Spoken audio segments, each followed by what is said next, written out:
Hi everyone, welcome to Her Voice, a collaboration between LifeStraw and Outside Business Journal that elevates stories about women in the outdoor industry as we work toward a more equitable future.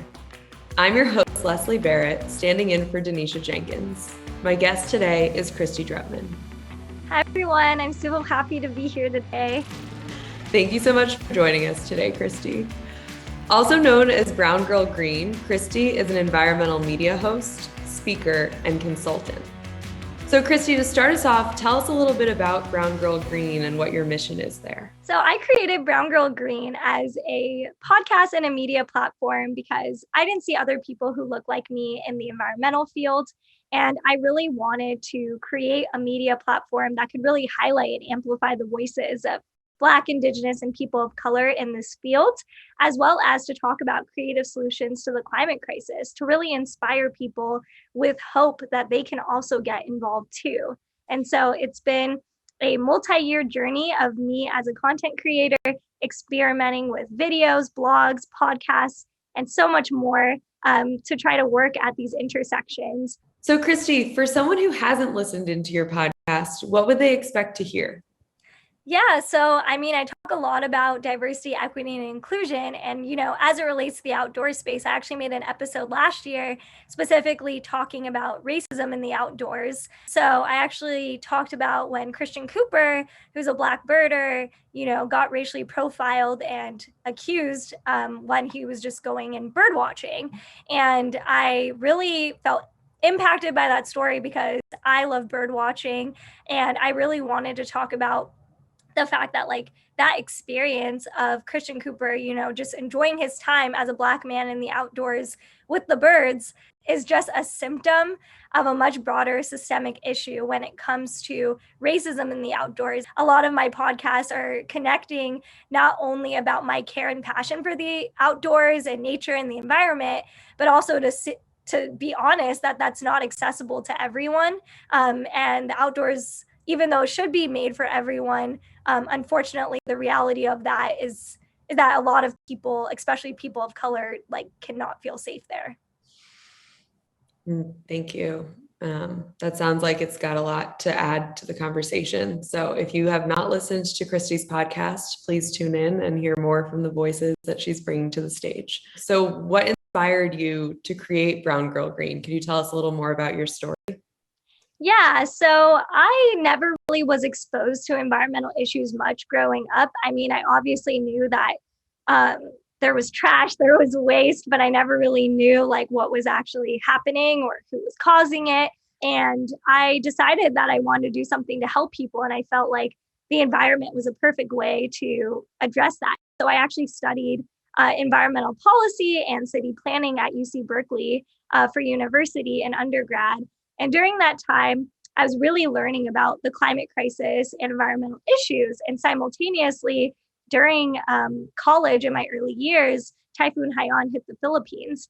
And that's where my family's from. And climate change now was not just something I was learning in my textbook.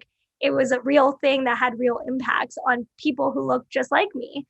And I felt like I needed to do something about it. And so I was like, I want to build a career in this. I want to learn more about how I can help and talk about solutions. But as I delved deeper into it in activism and in my classes, I didn't see people who looked like me. I didn't really have mentors. I just felt very disillusioned and felt like, why am I even in this space if I don't see people who look like me? And I feel so alienated. And eventually, once I finished university and met so many people who felt similarly to me, other Black, Indigenous, and people of color in this space, I was like, well, I'm just going to make a platform of media that I wish I could see on my screen when I'm scrolling through Instagram or other platforms. And that's basically why I came up with Brown Girl Green. And that's where it's at today. Yeah, Kristy, thank you for sharing that. Filling the gap in a problem that we see is often the best way to find the next step for us. So it sounds like Brown Girl Green originated so organically.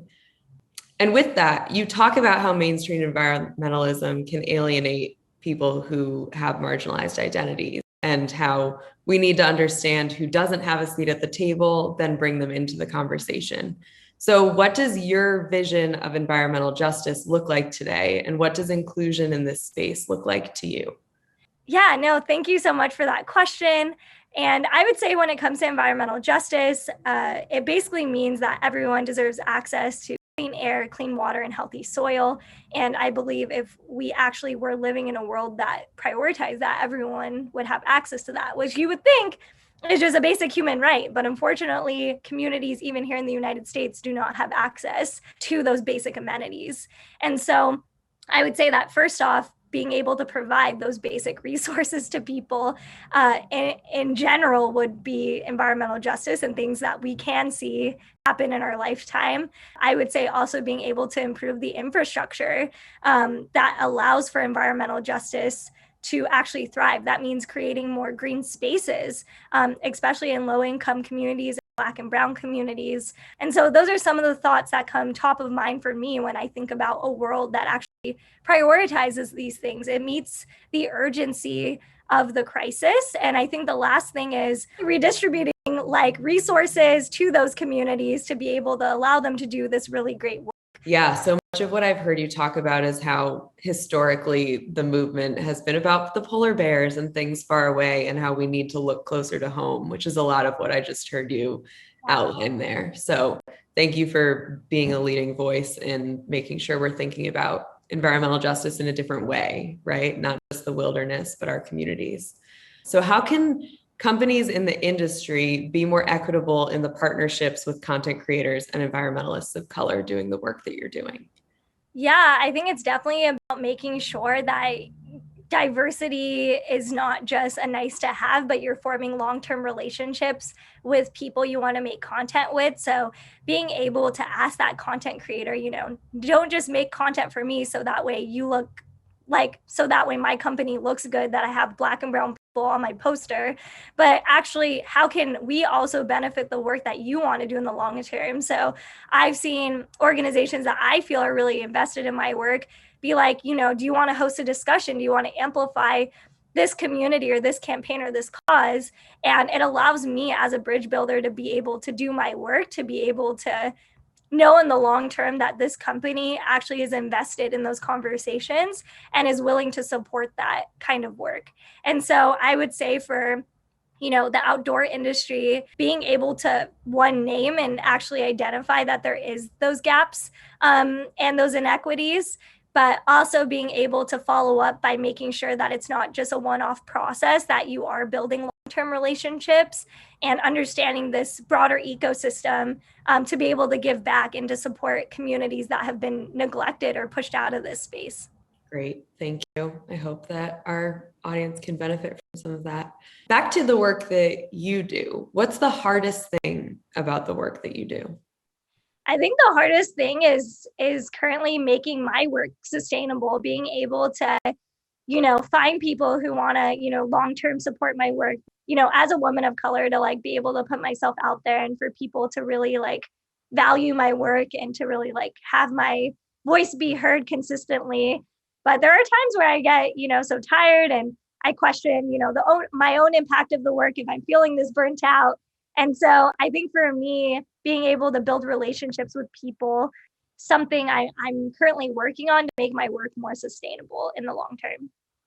That makes so much sense. Burnout with activism is so high, especially with something like climate change, which is such a long-term work, Yeah. right? You're not going to see immediate results. So finally, advice for other people. For those who are new to this work, do you have any recommendations on how they can sustain themselves and also how they can be inclusive of others as they work through environmentalism? Yeah, I mean, I definitely think people should educate themselves about environmental racism, should educate themselves about the history of the conservation movement in the United States, should educate themselves about environmental justice. I think education and awareness is honestly the first step because, these issues have not gotten the visibility it's needed. And also like outdoor initiatives that are specifically helping out Black, Indigenous, and people of color. And I would say try to partner or figure out ways that you can support those initiatives because that's how we are going to continue to bridge those gaps and help out as many people as possible. Awesome. Thank you so much, Kristy, and thank you for being here. It's been a pleasure having you on the show. Could you let our viewers know how they can find you? Yeah, well, thank you so much for having me. This has been so fun and enlightening for myself too by being here. Everyone can check out the Brown Girl Green podcast. Follow me on Brown Girl Green on social media. And I also have a newsletter, which is bit.ly/Brown Girl News for climate justice news related little bits of content weekly. Awesome. Thank you so much. And thank you all for tuning in to this episode of Her Voice. Shout out to our partner LifeStraw, who's making these conversations possible. Look for more episodes as we chat with women from all corners of the industry.